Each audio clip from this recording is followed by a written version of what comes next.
በዛው አጋጣሚ አዶናይ ጋር አንድ ጋር መስራት እድሉ ቀርቦ ሆነ ለበዛው አጋጣሚ እግዚአብሔር ስለረዳኝ በደንብ አቀጣጠልኩት ማለት ነው። አዶናይ ያገኛት ኢትዮ ኢስታንቡል ሆስፒታል እስካሁን ድረስ ሙሉ ሕክምና እያደረገላት ይገኛል። ልጅቷን እንግዲህ ከ10 ዓመት በላይ ዩቲዩብ ላይ ያለው ግን ታውቃለህ እንግዲህ ሚዲያ ኮንሲስተንሲ ይፈልጋል።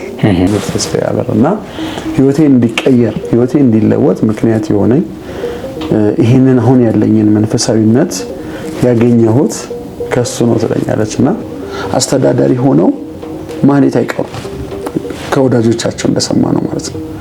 አስተዳዳሪ ወይ ጠዋት ወይ ምናምን ተኝቶ ነው ታገኘው እሳቸው መርጌታም ናቸው።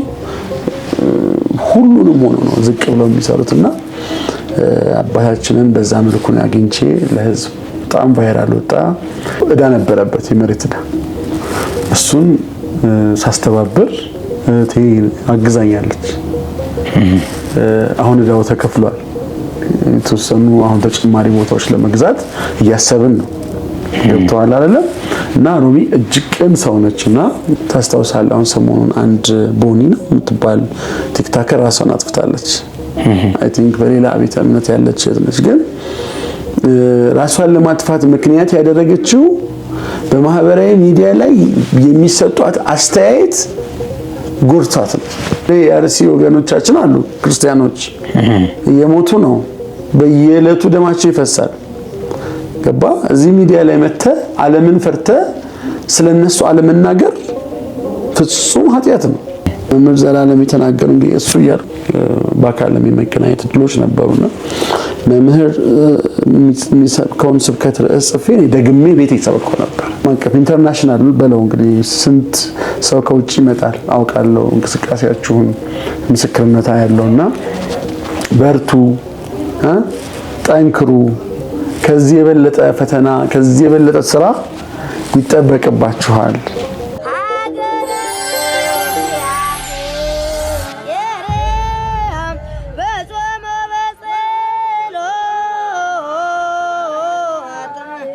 በስመ አብ ወወልድ ወመንፈስ ቅዱስ አሐዱ አምላክ አሜን። ሰላም በሀገር ውስጥና ከሀገር ውጭ የምትገኙ ውድ የኦርቶዶክስ ተዋሕዶ እምነት ተከታዮች እንደምን አላችሁ? እኛ ደህና ነን፣ እግዚአብሔር ይመስገን። ይህ ኤልሻዳይ ኦርቶዶክሳዊ ሚዲያ ነው።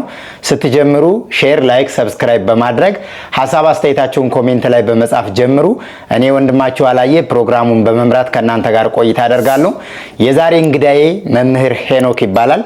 ወንድማችን መምህራችን መምህር ሄኖክ በኢትዮጵያ ኦርቶዶክስ ተዋሕዶ ቤተክርስቲያን አሁን ባለው ዘመን በፈቀደው በሶሻል ሚዲያ በቲክቶክ በዩቲዩብ በተለያዩ ቦታዎች ላይ ገዳማትና አድባራት ላይ በአካል በመገኘት እንዲሁም በቲክቶክ እና በዩቲዩብ ቻናሉ የተለያዩ መንፈሳዊ አገልግሎቶችን በመስጠት ይታወቃል። በዓለማዊ መምህር ነው፣ በመንፈሳዊ መምህር ነው። ከሱ ጋር በሚኖረን ቆይታ እንግዲህ መንፈሳዊ አገልግሎትና ዓለማዊ መምህርነት ምን ይመስላል የሚለውንና አሁን ያለው የዘመኑ ቴክኖሎጂ የፈጠረውን ሶሻል ሚዲያ ለበጎነት እንዴት መጠቀም እንደሚቻል ከልምድና ከተሞክሮ የሚያጋራን ይሆናል። የማርያም ልጆች ሚዲያ ወይም ሱላማጢስ መንፈሳዊ ሚዲያ የሚባሉ ሁለት ሚዲያዎች አሉት። በቲክቶክም በዩቲዩብም ታውቁታላችሁ። ቀጥታ ወደ እንግዳዬ ነው የምወስዳችሁ። ሁላችሁም ከኛ ጋር ስትሆኑ የመርሃ ግብራችንን ፍጻሜ የምታዩት ይሆናል። መምህር ጥሬና ክብረ ስቱዲዮ ድረስ ስለመጣ በአድማጭ ተመልካቾች ስም ከልብ አድርጌ አመሰግናለሁ። እንኳን ደህና መጣ። እንኳን ደህና ቆያችሁኝ። ኤልሻዳዮች እንግዲህ አክብራችሁ ስለጠራችሁኝ እኔም እጅግ አድርጌ አመሰግናለሁ። እግዚአብሔር ያክብርልኝ። መልካም። እስቲ ለአድማጭ ተመልካቾቼ በመግቢያ ላይ ስምህን ብጠቅስም ብጠራውም እስቲ አንተ ደግሞ በራስህ አንደበት ስምህን አስተዋውቀንና ወደ ጥያቄ ይሄዳል። ሄኖክ እባላለሁ። እንግዲህ እንደተናገርከው ነው ወንድማችን በቅድስት ቤተክርስቲያን እንዲሁ በረጅም ጊዜ ከልጅነት ጀምሮ አገለግላለሁ፣ እገለገልማለሁ። ባለሙያም ደግሞ እንደተናገርከው አስተምራለሁ፣ መምህር ነኝ። በኋላ በስፋት ምንድነው ማስተምረው የሚለውን ነገር እናወራለን። መልካም። መምህር ሄኖክ አንቱ እያልኩ ላውራ ወይስ መምህር ሄኖክ አንተ እያልኩ? አንተ እያልኩ አውራ። እሺ ያው ለኔ ነፃነት እንዲሰማይ ብዬ ነው። እሺ ባለማዊም በመንፈሳዊም እንግዲህ ባለማዊ ህዝብና ሀገርን ማገልገል፣ በመንፈሳዊ ደግሞ ህዝበ ክርስቲያንና ቤተክርስቲያን ማገልገል፣ ለራስን በረከት ማግኘት ሁለቱ እንዴት ተጣመሩልህ? እና ሄኖክ ውልደቱ እንዴት ነው? እድገቱ እንዴት ነው? መልካም እንግዲህ እኔ የተወለድኩት ደብረ ዘይት ነው። ደብረ ዘይት ከተማ ያደግኩት በታላቁ ደብር በደብረ ዘይት ቅዱስ ሩፋኤል ቤተክርስቲያን ነው። ከልጅነቴ ጀምሮ እንግዲህ በቅዱስ ቤተክርስቲያን በሰንበት ትምህርት ቤት እንዲሁም ደግሞ በድቁና ትምህርትም ጥቂት ሞክሬያለሁ። ግን ከልጅነቴ ጀምሮ ከሕፃንነቴ ጀምሮ እንግዲህ የደብረ ዘይት ቅዱስ ሩፋኤል አገልጋይ ነበር። የጉዞ ምዝገባ ቀናችን እስከ ሐሙስ ለ4 ተከታታይ የሥራ ቀናቶች ተራዘመ። በሀገር ውስጥና ከሀገር ውጭ የምትገኙ ኦርቶዶክሳውያን ይህንን የምዝገባ ቀን ስናራዝም በምክንያት ነው። ምክንያቱ ምንድነው ካላችሁ የ2018 ዓመተ ምህረት የመጨረሻ ዙር ጉዞ ስለሆነ ይህንን ጉዞ ከኛ ጋር ለመጓዝ እየተዘጋጁ ላሉ እህቶችና እናቶች፣ አባቶች፣ ምእመናንና ምእመናት ጊዜ ለመስጠት ነው። ስለዚህ እስከ ሐሙስ ድረስ በቢሮአችን በስልክ ቁጥሮቻችን ስለምናስተናግዳችሁ መምጣት የምትችሉ ቢሮ በመምጣት መምጣት የማትችሉ በስልክ በመደወል ትኬቱን መቁረጥና ከኛ ጋር መጓዝ ትችላላችሁ። ታምረኛው ጠበል አሸዋ ማዶ ደብረ መንክራት በርሚል ቅዱስ ጊዮርጊስና ገባሪተ ኃይል ምርት ደለጎ ቅድስት ኪዳነ ምሕረት ለተከታታይ 6 ቀናቶችን ተጠምቀን እንመለሳለን። ይህ ድል እንዳያመልጣችሁ ሁላችሁም የበረከቱ ተሳታፊ እንድትሆኑ በሰማዕቱ በቅዱስ ጊዮርጊስ ስም እንሆ ጠርተናችኋል። ትኬታችሁን ቆርጣችሁ ከኛ ጋር እንድትጓዙ የቆረጣችሁም ትኬታችሁን በመውሰድ ከዚህ በረከት እንድትካፈሉ መልእክታችን ነው። መልካም የጉዞ ዝግጅት። እውነቱን ለመናገር ያው በትምህርት ጥሩ የሚባል ተማሪ ነበርኩኝ። ያ የሆነበት ምክንያት ደግሞ በእግዚአብሔር ቤት ማደጌ ነው። በተለይ መልእክተ ዮሐንስ ብለህ ቆጥረህ ስታድግ እግዚአብሔር ያለምንም ምስጢር ይገልጽልሃል። መንፈሳዊውን ነገር ብቻ ሳይሆን እኔ ሰንበት ትምህርት ቤት ስቀር ወይም ቤተክርስቲያን ስቀር ውጤት እቀንሳለሁ ተማሪ ያለው ማለት ነው። ከዛ ውጭ አንደኛ ነው የምወጣው። ግን በቃ ልክ ቤተክርስቲያን መቅረስ ጀምር የሆነ ወይ ፈተና ትምህርቱ ምናምን ተማር ምናምን ተብሎ መቅረስ ጀምር ባለም ላይ ይሄ ዓለማዊ ትምህርት ወይ አስኳላ የምንለው በውጤት ይቀንሳለውና ግን እግዚአብሔር ይክበር ይመስገን እንግዲህ በዓለማዊው በመንፈሳዊ ሁለቱንም በጋራ ማስኬድ ችያለሁ። እንግዲህ ደብረ ዘይት ላይ ነው ፕሪፓራቶሪ እዛ ተማርኩ። 2001 ዓመተ ምህረት ዩኒቨርሲቲ ገባው። የሚገርም ግን ማለት ነው እኔ የልቤ መሻት እግዚአብሔር በሚያውቀው ቅዱስ የሆነውን የእግዚአብሔርን ቃል ማስተማር መስበክ ነው። ዩኒቨርሲቲ ገብቼ ኢንጂነር ወይ ዶክተር ወይ የሆነ ነገር መሆን አልነበረም የልቤ መሻት። እንግዲህ የኛ ደብር ትልቁ በጣም ትልቅ ደብር ነው። ትልቅ ያደረገው ደግሞ በቅርቡ ያጣነው የሁላችን መምህር የሁላችን አባት ዛሬ ለቆምንበት የእግዚአብሔር አውደ ምህረት እኔ መነሻ የሆነኝ መምህር ዘላለም ወንድሙ ነው። ምክንያቱም እዛ ያገለግል ነበር በሚገባ እንግዲህ ከልጅነታችን ጀምሮ ደብረ ዘይት ቅዱስ ሩፋኤል በ13 የመምህር ዘላለም ጉባኤ ነው እና ወንድምየውም አለ መምህር አድነው። እንዴት ነው ሰው 2 ሰዓት ተኩል ያህል ሳያቋርጥ የሚናገረው ብዬ በልጅነት አእምሮዬ አስብ ነበር። መምህር ዘላለም የተናገሩ እንግዲህ እሱ ያር በአካል ለመገናኘት ድሎች ነበሩና መምህር የሚሰብከውን ስብከት ርዕስ ጽፌ ደግሜ ቤት ይሰብከው ነበር። ከዛ ልምምድ ያደረኩት በመምህር ዘላለም ወንድሙ ስብከቶች ነው ማለት ነው። ስቲል እንግዲህ ህይወቱ እስኪያልፍበት ድረስ ደብረ ዘይት ቅዱስ ሩፋኤል በ13 የመምህር ዘላለም ጉባኤ ነው። ደብራችንም እግዚአብሔር ያክብራቸው ባረፈበት ሰዓት ቤቱ ተገኝተው ሰንበት ትምህርት ቤቱ ካህናት አባቶች ምእመናን ሆነው ቤት ሰበታ ሄደው ፍታት አድርገዋል። እኔም በእለቱ ነው እንግዲህ በጣም ወደው መምሬ ስለነበረ በእለቱ ነው ወዲያውኑ ሄጄ ያስተዛዘንኩትና እኔ መምህር ዘላለም ወንድሙ ውጤት ነኝ ስል በህይወት ባልመስለውም የእሱን ህይወት የእሱን ምግባር ባይኖረኝም ግን በአገልግሎት ግን እርሱ እንደወለደኝ አምናለሁ። ከቅድስት ሥላሴ መንፈሳዊ ኮሌጅ ተመድቦ እኛ ጋር የሚመጡ ነበሩና በቃ እኔ መንፈሳዊ ኮሌጅ መግባት ነው የምፈልገው እንጂ ዩኒቨርሲቲ መግባት አልፈልግም። እንዴት ነው የሚገባው አልኩት። መምህር አዲሱ ላቀው ይባላል። አሁን አሜሪካን ሀገር ነው ያለው። የዓመቱን ስብከት የያዘ መጽሐፍ አለው። በጣም ብዙ ሰው ያውቀዋልና እሱን ስጠይቀው አፓረንት መቶኛ ጋር አይ በሀገረ ስብከት ደረጃ አንድ ሰው ነው የሚገባው፣ ስለዚህ አትችልም አለኝ ማለት ነው። አትችልም ሲለኝ እንደማይቻል ሳውቅ ነው ሙሉ ትኩረቴን ትምህርቴ ላይ አድርጌ ወደ ዩኒቨርሲቲ ጆይን ያደረኩት ማለት ነውና 2001 ዓመተ ምህረት እንግዲህ ወደ ደብረ ማርቆስ ዩኒቨርሲቲ ገባው። ደብረ ማርቆስ አንደኛ ነው የመረጥኩት። ማለት ብዙ ዩኒቨርሲቲዎች አሉ በዛ ሰዓት፣ ግን ምርጫ ስንመርጥ እኔ ደብረ ማርቆስ ዩኒቨርሲቲ መጀመሪያ ነው የመረጥኩት። ምክንያቱም ጥሩ መንፈሳዊ ትምህርት በተለይ አብነት ትምህርቱን በደንብ እማራለሁ የሚል ሐሳብ ስለነበረኝ ነው ደብረ ማርቆስ ዩኒቨርሲቲ የመረጥኩት። እንግዲህ ከደብረ ማርቆስ ዩኒቨርሲቲ የመጀመሪያ ዲግሪን በሜካኒካል ኢንጂነሪንግ ተመረኩኝ። እግዚአብሔር ረድቶኝ ደግሞ እዛው የሚያስቀር ውጤት ነበረ ያመጣሁት። ዩኒቨርሲቲ እዛው ጆይን አደረኩኝ። ደብረ ታቦር ዩኒቨርሲቲ አሁን በማስተማር ላይ ይገኛለሁ ማለት ነው። ለትምህርት ወደዚህ ስመጣ ሶስተኛ ዲግሪ ለመማር ወደዚህ ስመጣ ፓራራሊ የቅድስት ሥላሴ መንፈሳዊ ኮሌጅ የልጅነት መሻት ያልቀረ ማለት ነው። መንፈሳዊ ትምህርት ደግሞ ቅድስት ሥላሴ መንፈሳዊ ኮሌጅ ገብቼ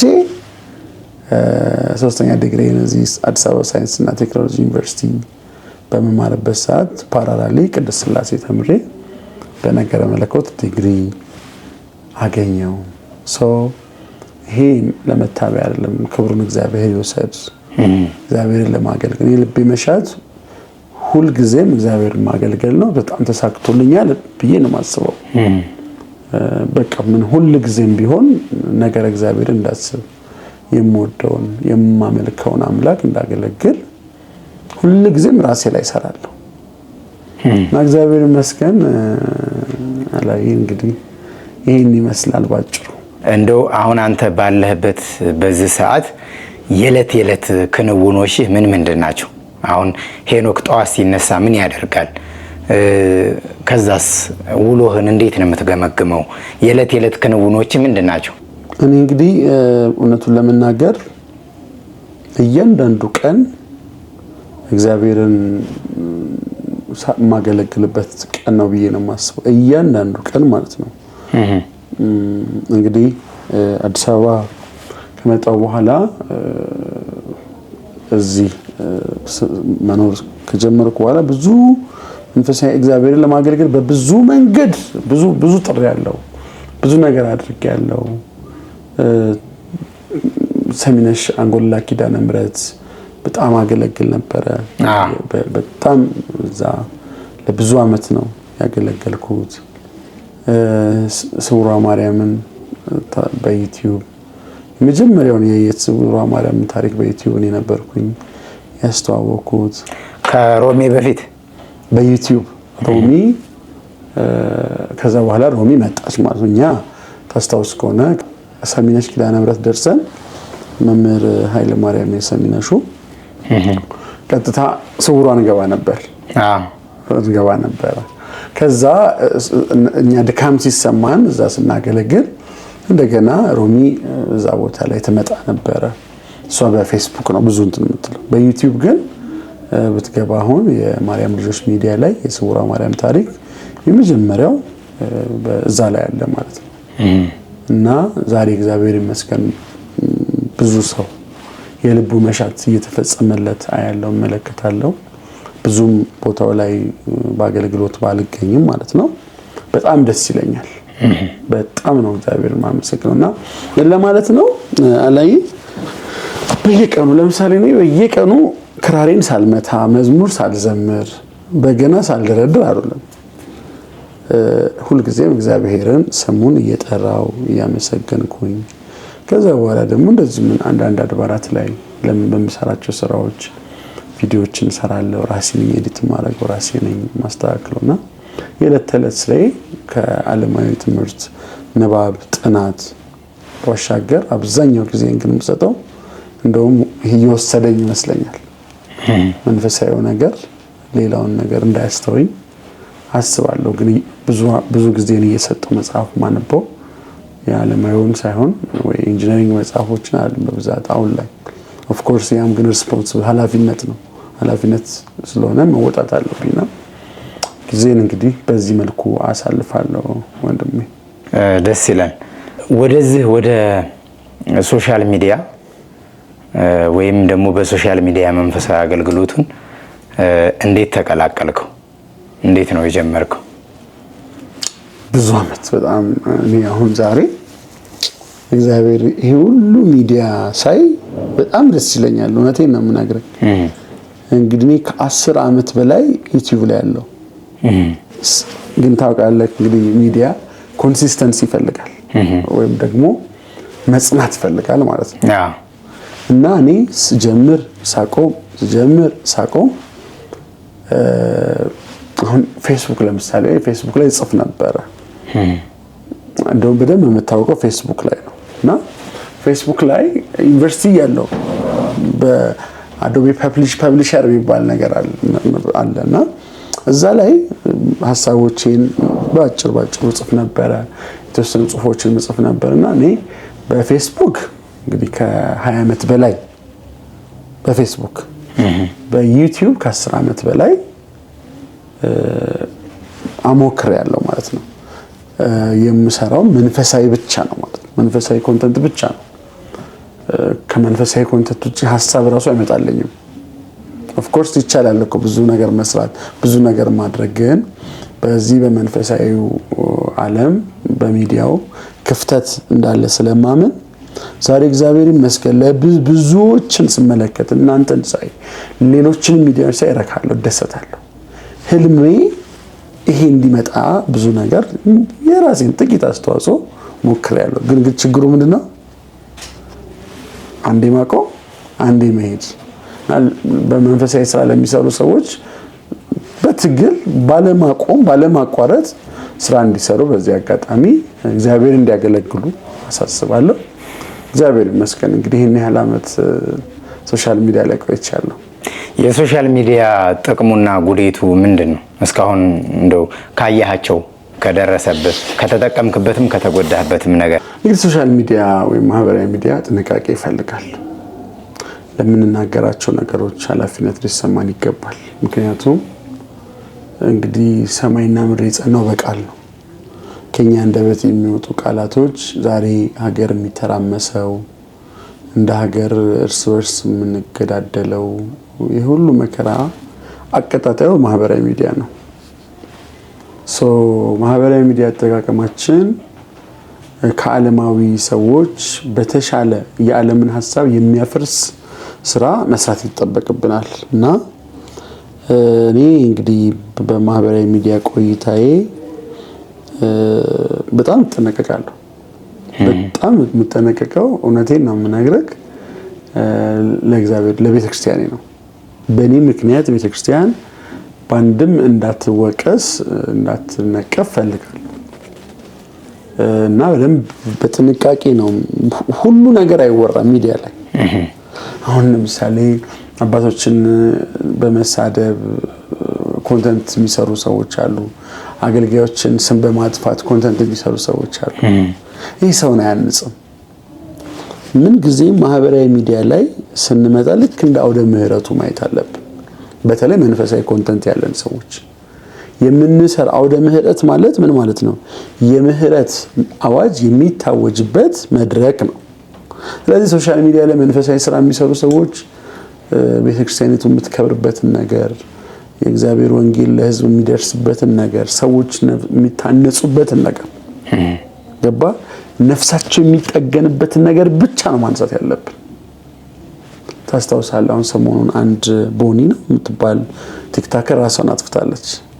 አይ ቲንክ በሌላ ቤተ እምነት ያለች ነች። ግን ራሷን ለማጥፋት ምክንያት ያደረገችው በማህበራዊ ሚዲያ ላይ የሚሰጧት አስተያየት ጎርቷት ነው። ገብቶሃል አይደለም? ማህበራዊ ሚዲያ ስንጠቀም ሰዎች መጎዳት የለባቸውም። ምክንያቱም አገልግሎት ማለት ምን ማለት ነው? አገልግሎት ማለት አንድ ሰው በተለይ መንፈሳዊ አገልጋይ ነው ማለት፣ አንድ ሰው ሃይማኖት አለው ማለት የሰዎችን ልብ እያነጸ የደከመውን እያበረታ ያዘነውን እያጽናና ያላመነውን እያሳመነ ወደ እግዚአብሔር መንግስት እንዲበቃ ማድረግ ነው። ግልጽ ነው። ሰው እንዲወድቅ፣ ሰው እንዲሞት፣ ሰው እንዲያዝን ምክንያት ከሆነ የሰይጣን የዲያብሎስን ሐሳብ እየሰራን ነው ማለት ነው ሶሻል ሚዲያ ላይ። ግልጽ ነው አይደለም? እያንዳንዱ ሶሻል ሚዲያ አጠቃቀማችን ጥንቃቄ የተሞላ ሰዎችን የሚያጽናና መሆን አለበት ብዬ አምናለሁ። እንደው መምህር በዚሁ አጋጣሚ ማለት ነው ያው መምህራን ባሉበት እኔ መጽሐፍ ቅዱሳዊ ጥቅስ ወይም አስተምሮ ማንሳት ለኔ ተገቢ ባይሆንም መጽሐፍ ቅዱስ ገበሬ ዘር ሊዘራ ወጣ ይላል። አንዱም ዘር በመልካም መሬት ላይ፣ አንዱም በጭንጫ ላይ፣ አንዱም ባለት ላይ፣ አንዱም በሾክ ውስጥ አረፉ ዘሮቹ። ያው እንደያረፉበት ቦታ የየድርሻቸውን እንዳፈሩና እንደጠፉም መጽሐፍ ቅዱስ በዝርዝር ያስቀምጣቸዋል። አንድ ሰው ሶሻል ሚዲያ ላይ ሲወጣ አሁን እኔ በሶሻል ሚዲያ የኔ የሆነ ማንነት አለኝ። እኔን የሚደግፉ ሰዎች አሉ፣ የሚረዱኝ ሰዎች አሉ። በሐሳባቸው፣ በገንዘባቸው፣ በእህትነት፣ በወንድምነት፣ በጸሎታቸው አቅማቸው በመፈቀደ መንገድ እኔ የምሰራው አገልግሎት ለነሱ ተመችቷቸው ወይም ደግሞ ድካሜን አይተው ተረድተው ይሄ ነገ ብንረዳው ብናግዘው ከዚህ የበለጠ ቤተክርስቲያንን፣ ሃይማኖትን፣ ትውልድን የሚያንጽና የሚለውጥ የሚቀይር ስራ ነው የሚሰራው ብለው በሐሳብ የተስማምተው የሚደግፉኝ ሰዎች አሉ። አንተንም እንደዛው ሌላኛውንም ወጥቶ የሚሳደበውንም መልካም ስራ የሚሰራውንም የየራሱ የሆነ ተከታይ አለው። አሁን ግን በዚህ ሚዲያ ላይ ስንወያይ ሌሎች ሰዎች ትምህርት ሊሆናቸው ስለሚችል ማለት ነው እኔ የምሰራው ፕሮግራም ላይ 100% እኔ እናንተ ዛሬ በምንወያይበት ሐሳብ ሰዎች ደስተኛ ሊሆኑ ይችላሉ? አይችሉም። የሚሳደብ ሰው ሊኖር ይችላል፣ የሚያመሰግን ሰው ሊኖር ይችላል። ግን ሶሻል ሚዲያ ላይ የምናቀው ሰው የማናቀው ሰው እኛን ስለነቀፈንና ስለደገፈን አገልግሎት በዚህ ልክ ይለካል። አሁን ራስን እስከ ማጥፋት ድረስ በሰዎች አባባል አሁን እነዛ ሐሳቡን የገለጹ ሰዎች ኮሜንት ላይ አጸያፊ ነገር ለዚች ልጅ የጻፉላት ሰዎች ልክ ናቸው አይደለም። ግን ወደ ሶሻል ሚዲያ ስትመጣ አንተ ላይ የሚመጣብህን የሚወርድብህን ዝናብ የሚመጣብህን ፈተና ተቋቁመህ ሌሎች ሰዎች በፈተና እንዲጸኑ አድርገህ መቀየር ካልቻልክ ምንድነው ጥቅሙ? እስቲ እንደው እዚህ ላይ ያንተን ሐሳብ እስቲ ግለጽ። ጥሩ ጥያቄ ነው። እንግዲህ ለሌሎች ማህበራዊ ሚዲያ ላይ ለሚሰሩ ወንድሞቼ እህቶቼ የምናገረው መጀመሪያ የምሰራው ስራ ማንን ደስ ያሰኛል ብሎ ማሰብ አለብን። ማንን ደስ ያሰኛል ማለት እንዴት ነው? እግዚአብሔር በምሰራው ስራ ይከብራል ወይ? እግዚአብሔር ደስ ይሰኝበታል ወይ? በምሰራው ስራ በምናገረው ንግግር ግልጽ ነው አይደለም? እግዚአብሔር ከተደሰተ እግዚአብሔርን የሚከብርበትን ነገር ከተናገርን ስለሌላው ችግር የለው። ግልጽ ነው። ለምሳሌ አንተ የምትሰራው ስራ መጀመሪያ ራስን ማሳመን አለበት። አንተን ማስተማር አለበት። የምትሰራው ስራ ለማን ነው? አሁን የምናወራው ስለ ዓለማዊ ኮንተንት ስላላቸው አይደለም፣ መንፈሳዊ ኮንተንት ስላላቸው ሰዎች ነው አይደል የምናወራው? መንፈሳዊ ኮንተንት ስትሰራ መነቀፍ እኮ አለ፣ ኦፍ ኮርስ መሰደብ አለ፣ ሌላም ነገር እኮ አለ፣ መታሰርም እኮ አለ። ምክንያቱም ድሃ ተበደለ፣ ፍርድ ተጓደለ ብለህ መስራት አለብህ። ለምሳሌ የአርሲ ወገኖቻችን አሉ ክርስቲያኖች እየሞቱ ነው፣ በየዕለቱ ደማቸው ይፈሳል። ገባ? እዚህ ሚዲያ ላይ መተህ ዓለምን ፈርተህ ስለነሱ አለመናገር ፍጹም ኃጢአት ነው፣ ፍጹም ነውርም ነው። ምክንያቱም በዚህ ዘመን ያለነው የቤተ ክርስቲያኒቱ አካላቶች እኛ ነን። ክርስቲያኖች ሲገደሉ ለምን ሞቱ ለምን ተገደሉ ብለን ልንጮህ ይገባል። ይሄንን ፈርተን ልናቆመው አይገባም ማለት ነው። ምክንያቱም ማንን ስለሆነ የምናገለግለው? እግዚአብሔርን ስለሆነ የምናገለግለው። ግና ሰዎችን የሚጎዳ የሰዎችን ልብ የሚሰብር ሁልጊዜም ጌታ ቢሆን አንድ ሴት ጌታ ቢሆን ይህን ሰው ምን ብሎ ይናገረዋል ምን ብሎ ያናግረዋል ብለን ማሰብ አለብን። ለሰው ነው የምናወራው፣ ለህዝብ ነው የምናወራው። ከዛ በኋላ በአገልግሎታችን እኔ ካመንኩበት ሰዎች ቢሰድቡኝ ሰዎች ቢነቅፉኝ አልገረምም፣ ሰዎች ቢወዱኝም አልገረምም፣ አልታበይም። ገብቶሃል አይደለም? ሰዎች ላይ ሊረግዱ ሊያግዙ አሁን አላየ ወይም ኤልሻዳይ ሚዲያ እንግዲህ ያለፉት ብዙ አመታት ወደ በርሜል ቅዱስ ጊዮርጊስ ብዙ ምዕመናን ይዘው ሄዷል።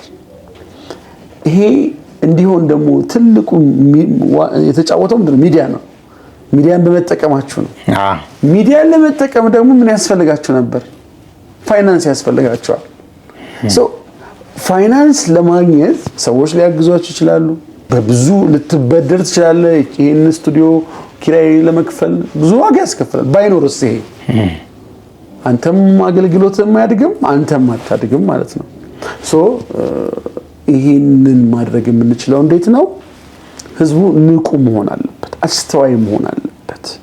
ማንን ልርዳ፣ ማንን ላግዝ፣ ማን ነው የሚጠቅመኝ ብሎ ማሰብ አለበት። ምክንያቱም ቤተክርስቲያን ስንል እናንተ ስለሆነን ማለት ነውና እግዚአብሔር ብቻ ደስ ይሰኝበት። እግዚአብሔር ደስ እንደሚሰኝበት እርግጠኛ ከሆንክ በኋላ ሰዎች ቢሰድቡክ ቢነቅፉክ ምንም አይነት ስሜት ሊሰማን አይገባም።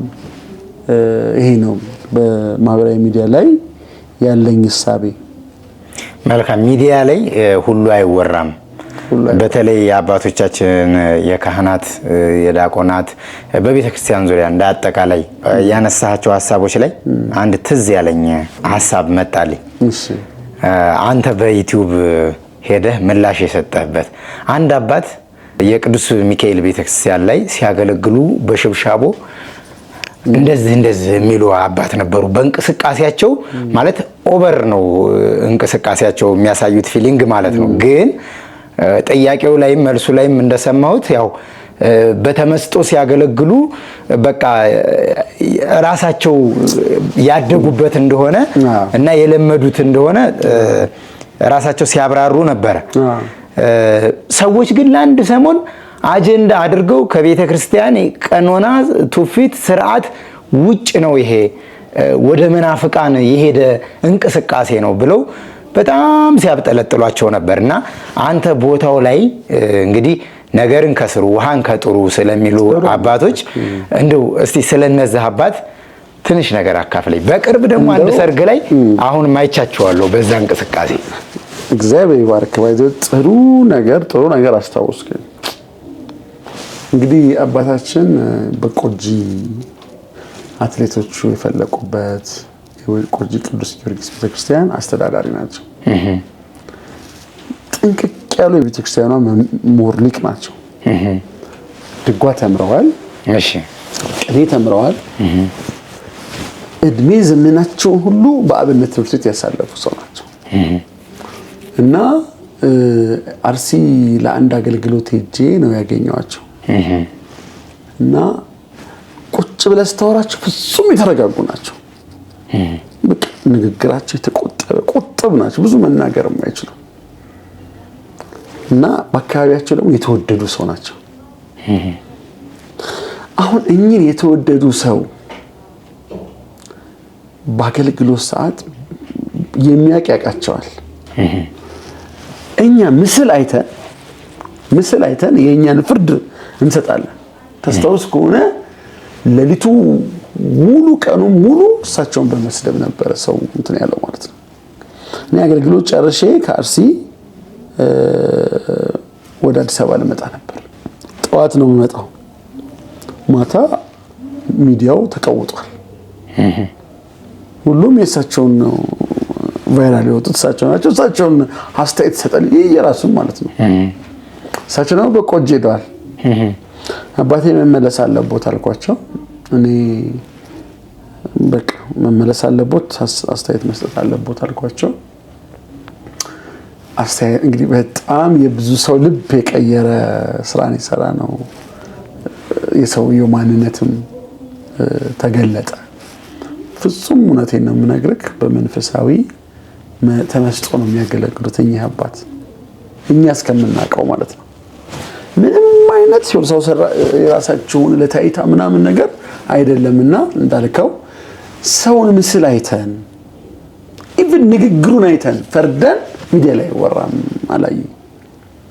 አሁን እናንተ የሆነ ክፉ ነገር ሰራል በለክ ዛሬ ማታ እኮ ከእግዚአብሔር ጋር አልቅሰን ንስሐ ገብተን ጨርሰን ነው ሊሆን ይችላል ጉዳያችንን ገባ። ሰው ግን ያችን ነጥብ ይዞ ምን ያደርጋል? አንድ ሳምንት ያወራባታል።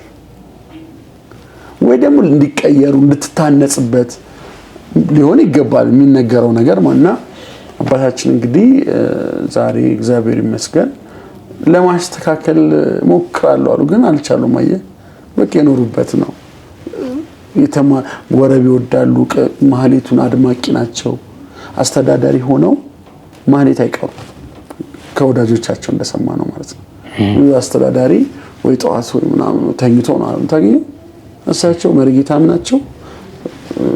ሁሉንም ሆኖ ነው ዝቅ ብለው የሚሰሩትና አባታችንን በዛ መልኩ ነው አግኝቼ ለህዝብ በጣም ቫይራል ወጣ።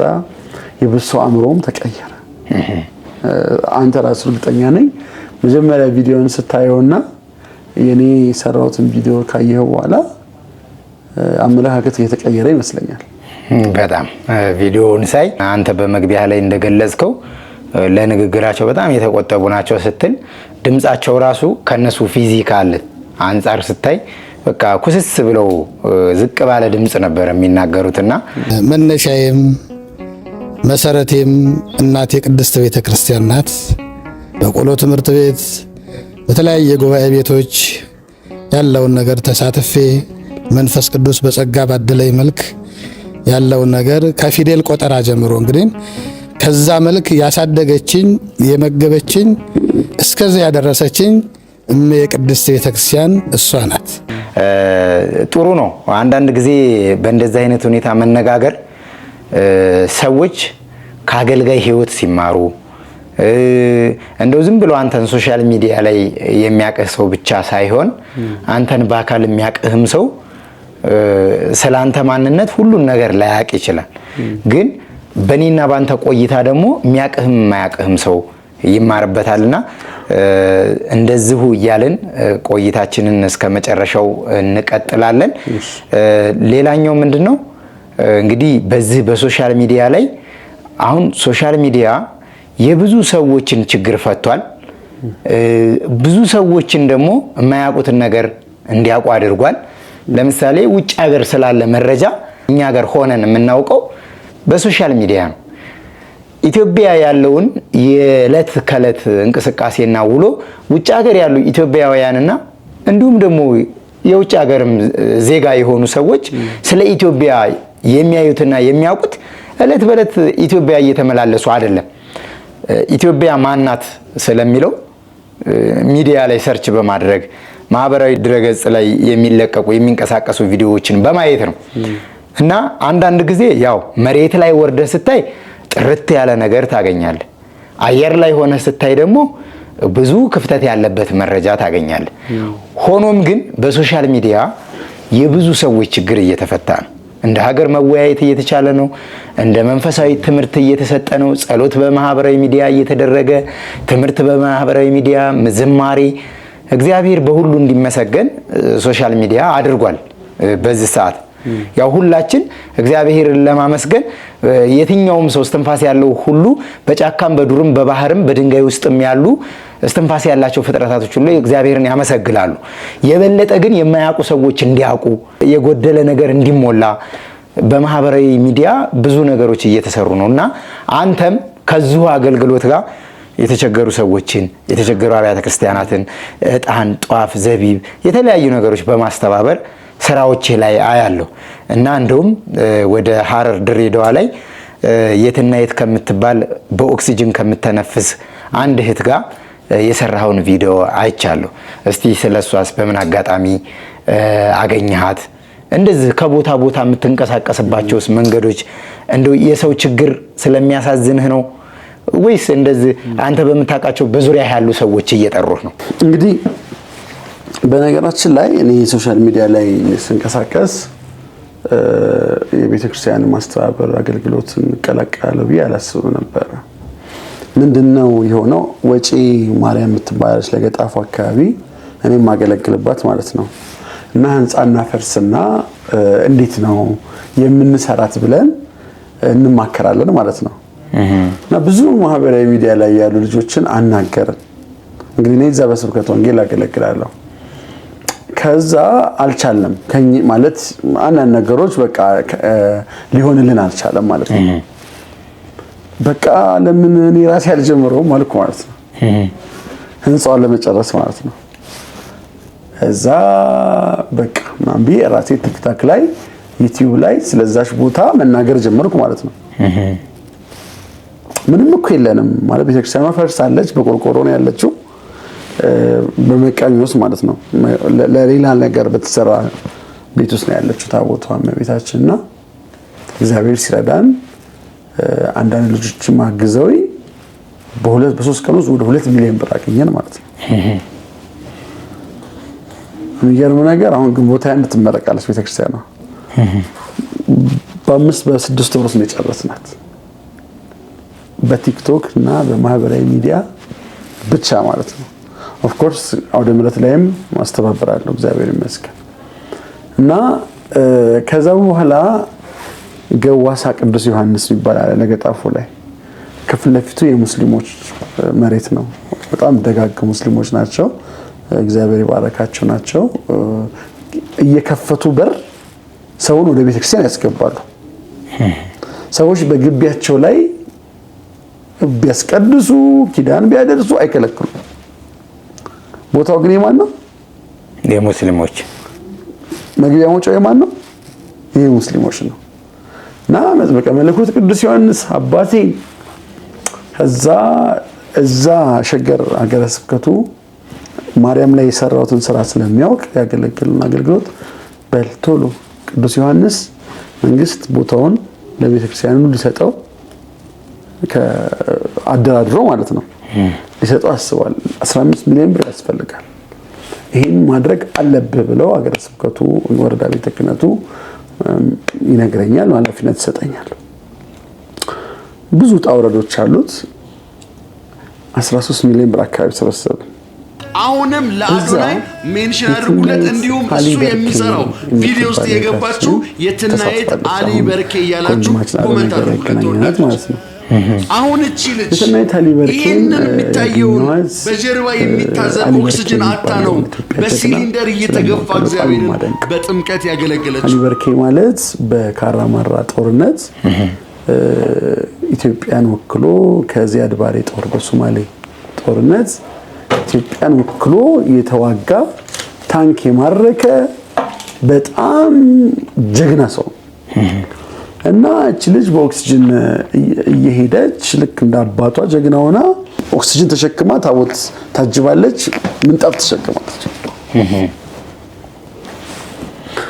ከዛ በኋላ የጀግናው አሊ በርኬ ልጅ ብዬ እኔም ስሜቴን ምን አይነት ጽናት ነው ይሄ ቪዲዮ ሰራው ማለት ነው።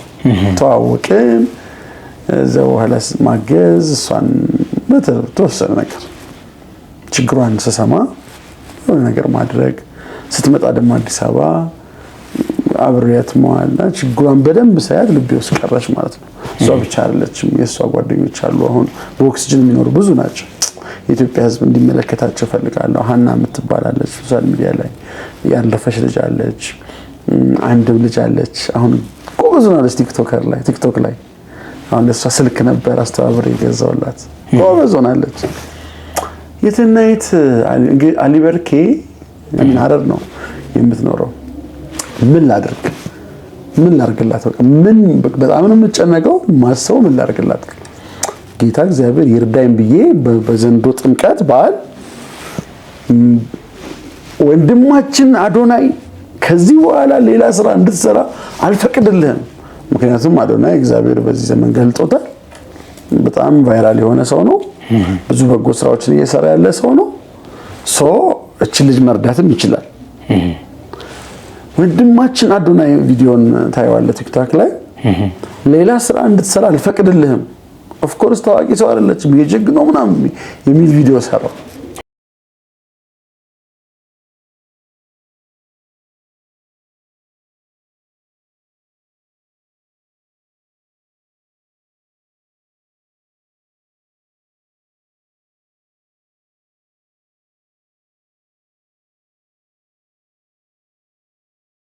እሺ በቅስፈት ቡም አደረገ ቲክታክ ላይ ማለት ነው። በ2 ሰዓት ውስጥ ነው በ3 ሰዓት ውስጥ 200 ምናምን ሽታ አዶናይን ሜንሽን አድርጉልኝ ብያለሁ እዛ ላይ ማለት ነው። ከ1000 ሰው በላይ ሜንሽን አደረገው አዶናይም ልጅቷን ፈልጋት ነበረ። እሷም ደግሞ ብዙ ቪዲዮ ሰርታለች። እኔ እግዚአብሔር ስለረዳኝ በደንብ አቀጣጠልኩት ማለት ነው። አዶናይ ያገኛት ኢትዮ ኢስታንቡል ሆስፒታል እስካሁን ድረስ ሙሉ ሕክምና እያደረገላት ይገኛል ልጅቷን። እግዚአብሔር ግን እኛን ስለተጠቀመ እግዚአብሔርን አመሰግነዋለሁ። በሰው ነፍስ ላይ ስለሰራን ማለት ነው። በህንፃ ስላሴ ላይ ስለሰራን ኦፍ ኮርስ አብያተ ክርስቲያናት እግዚአብሔር ይመስገን በጣም ብዙ አብያተ ክርስቲያናት ላይ አሁን ላይ በዚህ ዓመት ውስጥ ብቻ ተሳትፌያለሁ። 2 አብያተ ክርስቲያን አሁን ይመረቃሉ ግንቦት። ጥቂት ድንጋይ እየወረወርኩባቸው ማለት ነው እግዚአብሔር ስለረዳና በህንፃ ስላሴ ላይ ደግሞ መስራት ስለሚገባ እህቴ የትናየት አሊ በርኬ አባቷን በጣም የምወደው ጀግና ነው። ኢትዮጵያዊ ነው። ሀገሯ ዋጋ ያልከፈለችው ሰው ነው። አሁን እንግዲህ እሱ አዶናይ እየረዳት ይገኛል። ጀስት ፋይናንሻሊ ሳይሆን እንዳልኩክ በህክምና ደረጃ ኦክሲጅን ተገዛላት። ኦክሲጅኗ ተቃጥሎ ነበረ እና ችግሯን ስለነገረች ነው እኔ በቃ ኦክሲጅን የተቃጥሎ ስትላይ ነው ያንን ቪዲዮ የሰራሁት። አሁን ከአንድ 2-3 ኦክሲጅን ተገዝቶላታል ባግ ማለት ነው። ይሄን ያደረገ ማን ነው? እግዚአብሔር። በምንድን ነው የተሰራው? በሶሻል ሚዲያ። ሶሻል ሚዲያ እንዲህ አይነት ተጽዕኖ መፍጠር ይችላል፣ በጎ ስራ መስራት ይችላል። እግዚአብሔር ይክበር ይመስገን። አንተም በዛው አጋጣሚ አዶናይ ጋር አንድ ጋር የመስራት እድሉ ቅርብ ሆነልህ። በዛው አጋጣሚ የተለያየን ሰዎች ነን ማለት የኔ ኮንተንት ሌላ ነው፣ እሱ ኮንተንት ሌላ ነው። ምንም ከሱ ጋራ አንድ ላይ የምንሰራበት እድል የለም። ግን ልጁ ቅን ነው በጣም እስከማውቀው ድረስ። እግዚአብሔር በዚህ ቅንነቱ ያስቀጥለው። አብረን የማገናኘት እድሎች አግኝተናል። ከዚህ በኋላም ቤትና የት ጉዳይ ብዙ ስራ ይጠበቅብናል። ምክንያቱም ልጅቷ አሁንም ሪስክ ውስጥ ነው ያለችው። በቀን ወጪ ያለባት ሕክምና በጣም ያስፈልጋታል። የሚገርምህ አሁን ራሱ አለርጂክ ተብላ ኢንፌክሽን መውጣት አልቻለም። በጣም ብዙ ገንዘብ ነው የወጣው። ሰርጀሪ ደግሞ ተሰርቶ ወይ በሰርጀሪ እንዲወጣ ሳምባ ውስጥ እንግዲህ ውሃ የቋጠረ ቦታ አለ እንዲወጣ አትችልም። ኦክሲጅኗ ማለዚያ ብትወጋ ፌል ታደርጋ በህይወት ልናጣት እንችላለንና ብዙ የሚጠበቅብን ነገር አለ። ከአዶናይ ጋር ያው እናወራለን፣ እንገናኛለን። ከዚህ በኋላም ሰሞኑን ቀጠሮ ይኖረናል በሷ ጉዳይ ማለት ነው እንጂ አንድ ላይ የመስራት እድሉ የለንም። ግን ሁሉ ጊዜም በስስት የማየው ልጅ ነው። እንደው ግን አንድ ቪዲዮ ስትሰራ አሰራርህ ያንን ቪዲዮ ስትለቅ ማለት እሱን አገኘዋለሁ አይቶት ሰዎች እንዳልከው ልክ አንተ እንደገለጽከው ሜንሽን አድርገውለት በቃ በዚህ ቪዲዮ አገኘዋለሁ የሚል እሳቤ ነበር። አዎ እግዚአብሔርን ማለት ከልቤ ነው። ገባ አንዳንዴ የልብህን መሻት እግዚአብሔር ሊፈጽም አባት ነው። ልቤ በቅንነት አለ ያሰብኩት እንደሚሳካ ምኛለሁ። ገባ እንደውም በትንሹ አካውንቴ ነው ፖስት ያደረኩት። በ300 ምናምን ሺህ በደረሰው አይደለም 50 ሺህ ምናምን ባለው ቲክቶክ አካውንት ነው የለቀኩት። ገባ ጌታ ረዳን። ለምን አላማችን ነው አይወለ ሶሻል አላማዬ ልጅቷን እንድትታከም ልጅቷን እንድትበረታ ነውና እግዚአብሔር ረድቶናል። እግዚአብሔር አግዞኛል። ይሄ እኔ አይደለም ባይዘው እኔ አንድ እቃ ቱል ነኝ። ልክ እንደዚህ ካሜራ እንደዚህ መብራት ማለት ነው። ስራውን የሚሰራው ማን ነው? እግዚአብሔር ነው ስራውን የሚሰራውና እግዚአብሔር ክብር ይመስገን፣ ክብሩን እሱ ይውሰድ።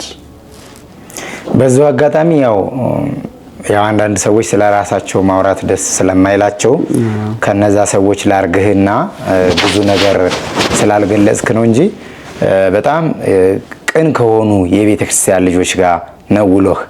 እኔ በማቀውና ባለኝ ትንሽ መረጃ እህታችን ወይዘሮ ሮሚም እንደዚሁ ብዙ ጊዜ ከአንተ ጋር የሚያገናኛችሁ ነገር አለ።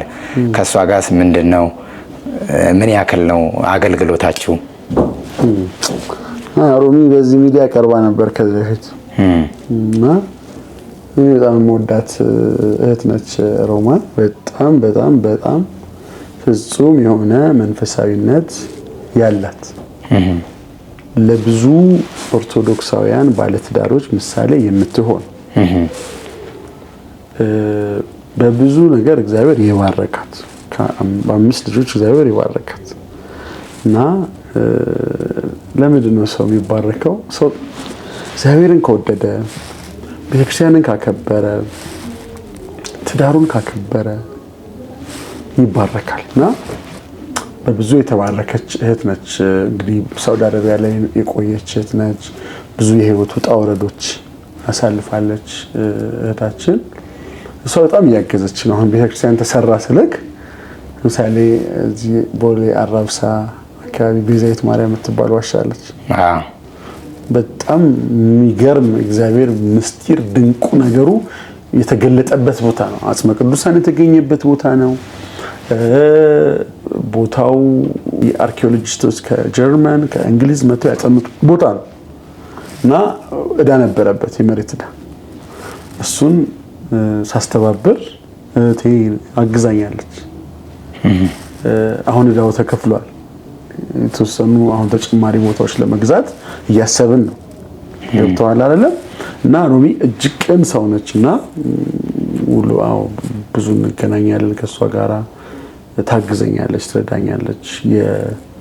እንዴት እንደዚህ ልትሆን ይችላልና እግዚአብሔር ይመስገን። ማነው አንድ በማህበራዊ ሚዲያ የሚያስተምር መምህር የሱ ተማሪ ነኝ ትለኛለች።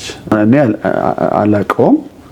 መምህር ተስፋዬ አበራና ህይወቴ እንዲቀየር ህይወቴ እንዲለወጥ ምክንያት የሆነኝ ይሄንን አሁን ያለኝን መንፈሳዊነት ያገኘሁት ከሱ ነው ትለኛለችና ሮሚ ብዙ ሰው የሚማርባት እህት ነች። ሮማን ባህላዊ ምግብ ቤት የሚል የፌስቡክ እንትን አላት። ከ200,000 በላይ ፎሎወር አላት እና ሰዎች እሷን ቢከተሉ ኢነርጂ፣ የእምነትን ጥንካሬ፣ የእምነትን ጽናት፣ የፈተናን መቋቋም፣ ይሄ ከአጋንንት ከርኩስ መንፈስ ጋር የሚደረገውን ትግል ሰዎች እንዴት መታገል እንዳለባቸው ትምህርት ትሆናለች ሮሚ እና እንዳልከው እሷ ብቻ ሌሎችም አሉ፣ ግን በዋናነት ሮሚ ፍጹም የምመካባት እህት ነች። ማለት እንግዲህ ወደ ፕሮግራማችን ማጠቃለያ እየመጣን ስለሆነ በህይወትህ ያዘንክበት እለት መቼ ነው? የሚያስደስትህስ ነገር ምንድን ነው? ፐርሰናሊ የሆነውን ነገር እንተውና በህይወቴ ያዘንኩበት እለት ሁልጊዜ መወዳት ምኖርላት ቤተክርስቲያን አለችኝ። በጣም ያዘንኩበትና በህይወት የደነገጥኩበት እለት ቤተክርስቲያን ለሁለት ልትከፈል ያለችበት እለት ነው። ሲኖዶስ ለሁለት ሲሰነጠቅ ይወጣል አይደለ?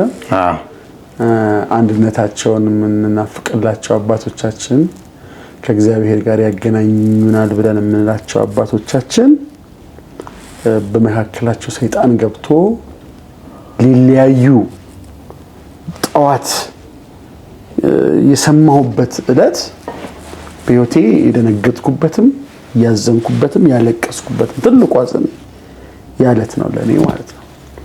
እና ያንን እግዚአብሔር ስላሳለፈው እጅግ አድርጌ እግዚአብሔርን አመሰግናለሁ። በእውነት አንድነቷ ስለተጠበቀ ማለት ነው። ኦፍ ኮርስ ዛሬም የሚያሳዝኑ ነገሮች አሉ። ለምሳሌ በትግራይ ያሉ አባቶች ተከፍለው ራስን የቻለ ሲኖዶስ አቋቁመዋል። ማለት በቃ ምኞት ደው ምንድነው ካልከኝ ይሄ ፈርሶ አንድነቷ የተጠበቀ ቤተክርስቲያን፣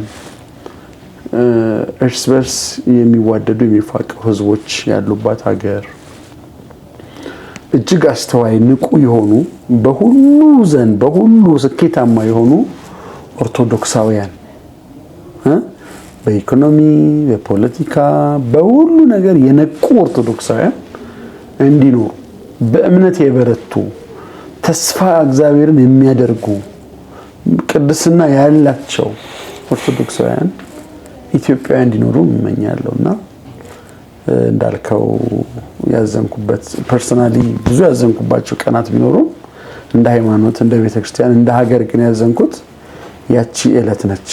እንደ ሁሉ ጊዜ ባስተምረው ብለህ የምታስበውና በጣም ስታስተምርም ሁሉ ጊዜ ከውስጥህ የማይጠፋ ደስ የሚልህ የመጽሐፍ ቅዱስ ቃል ምንድን ነው?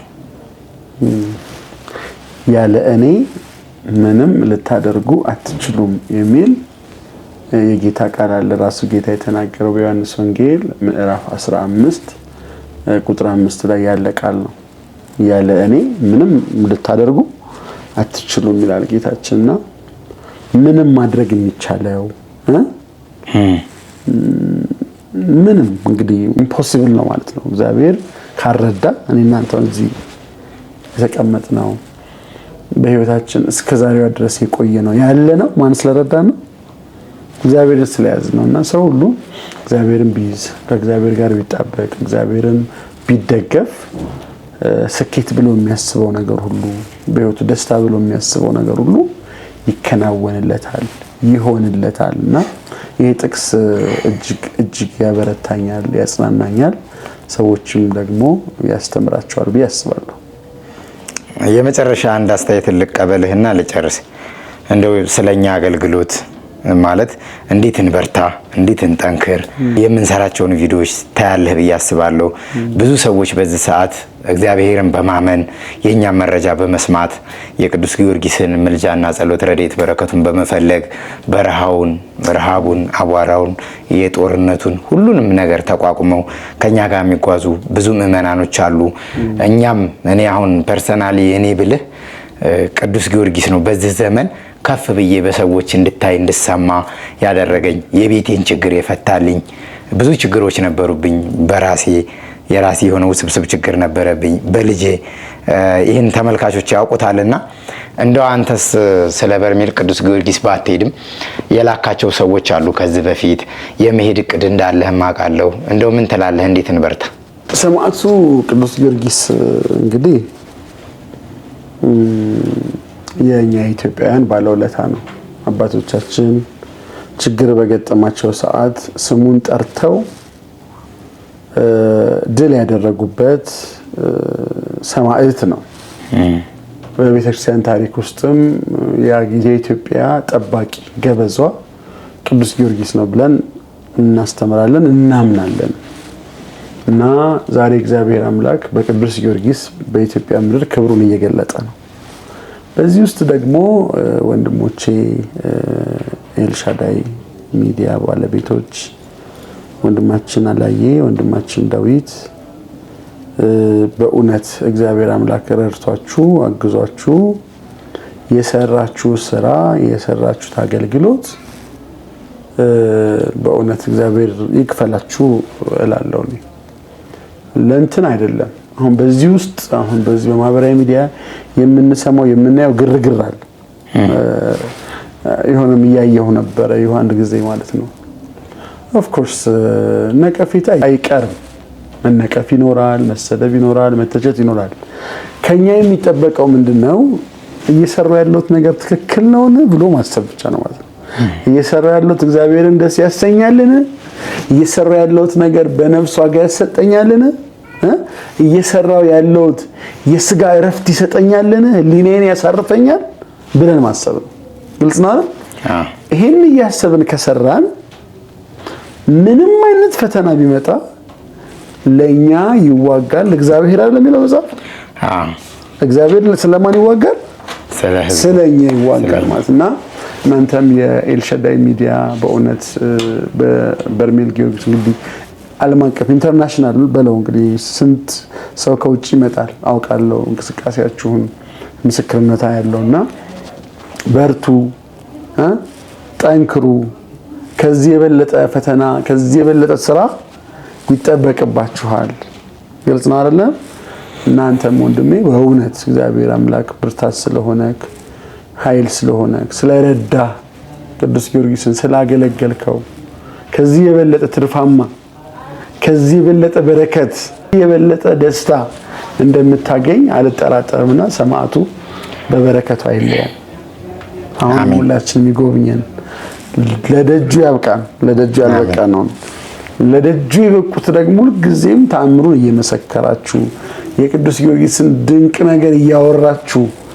ዘመናችሁ እንዲያልፍ በዚህ አጋጣሚ በሚዲያ የምትከታተሉ ኦርቶዶክሳውያን ሁሉ ጥሪ ያደርጋለሁ በርሜል ጊዮርጊስን እንግዲህ እኔም ደግሞ ሰማዕቱ ፈቅዶልኝ ደጁን ድረግጥ እንግዲህ በጸሎት አስቡኝ ለማለት እወዳለሁ ይሄ ነው ያለው ነገር ወንድሜ መልካም መምህር ሄኖክ በቆይታችን እኔ ያላነሳኋቸው ጥያቄዎች አንተ ደግሞ መናገር የምትፈልጋቸው ሐሳቦች ካሉ የመጨረሻ እድል ልስጥህና እስቲ ማስተላለፍ የምትፈልገው ነገር ግለጽልኝ ጳውሎስ እኔ ክርስቶስ እንደምመስል እናንተም እኔን ምሰሉ ይላል የቆሮንቶስ ክርስቲያኖችን ሲያስተምርና ሰው ሁሉ በምድር ላይ ያለ ሰው ሁሉ ሊመስል የሚገባው ክርስቶስን ነው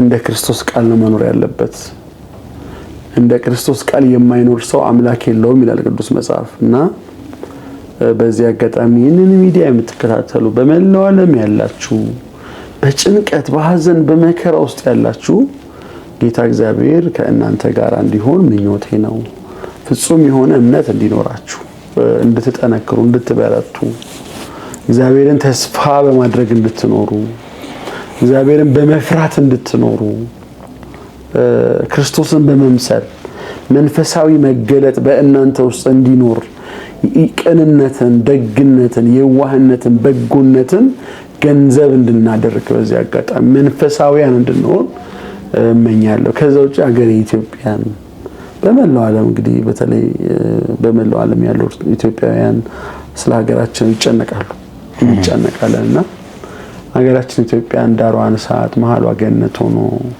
ጥላቻ ጠፍቶ ጥላቻ ርቆ ሀገራችን ከፍ ብላ ክፎች ልቦና አግኝተው በጎ ሰዎች በመድራችን በስተው መሪ ከተመሪው ጋር ተግባብቶ የሚኖርባት ሀገር ኢትዮጵያ እንድትሆን ሰማዕቱ ቅዱስ ጊዮርጊስ እንግዲህ እንዲባርካት እንዲጠብቃት እመኛለሁ ይሄንን ለማለት ለማስተላለፍ ወዳለሁ መልካም እሺ መምህር የዛሬ እንግዲህ ስለነበርክ ከልብ አድርጌ አመሰግናለሁ በሌላ ፕሮግራም ደግሞ እንደዚሁ በሌላ ጊዜ እንደምንገናኝም ተስፋ አለኝ ከልብ አድርጌ አመሰግናለሁ እግዚአብሔር ያክብርልኝ እናንተም ስለጋበዛችሁኝ የተወደዳችሁና የተከበራችሁ አድማጭ ተመልካቾቻችን ዛሬ ከወንድማችን ከመምህር ሄኖክ ጋር የነበረን ቆይታ ይሄን ይመስል ነበር በቆይታችን ከዓለማዊም ከመንፈሳዊም ብዙ ነገሮች ህይወታችንን የሚዳስሱ እንዴት መጠንከር እንዴት መበርታት መንፈሳዊና ዓለማዊ ነገሮችን እንዴት ማስኬድ እንዳለብን